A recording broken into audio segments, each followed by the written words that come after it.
Icelandair Hótel voru að ganga í gegnum gagngera breytingu á vörumerkinu og við vorum að endurskilgreina vörumerkið og breyta útlitið þess sem á hverju og einstaka vörumerki hvers hótels fyrir sig.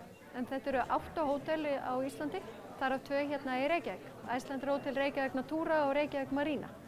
Þannig að ég var aðeins að fara yfir hvernig við byggðum upp vörumerkin og tengjum þau við sérkenni hvers hótels fyrir sig og staðsetningu og hvað aðgreinir hvert hótel frá öðru og hvernig við reynum að koma því áleiðis inni í markaðsefninu okkar og öðru því tengdu söluefni.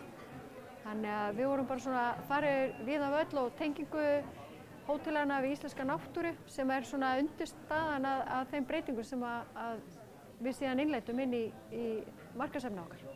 En þetta hefur gengið óvenju vel. Nafnabreytingin á loftleiðum yfir í Reykjavík Natura hefur gengið ótrúlega snurðulaust fyrir sig. Það hafa engir árekstrar eða áföll orðið í framhaldinu af því.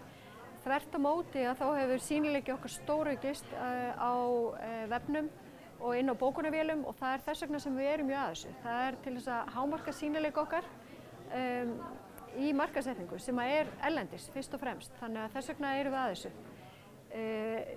Þessari rýbrandingu er engan veginn lokið. Við erum auðvitað að halda bara áfram að þróa vörumerkin og þróa þjónustuna þannig að hún endurspegli það sem að vörumerkin eru í rauninni búin að skilgreina. Þannig að við erum í þeim fasa núna að bæta infrastruktúr hjá okkur, auka þjónustuna og gera það sem að vörumerkin í raun segja áþreifanlegt inn á hverju hóteli fyrir sig.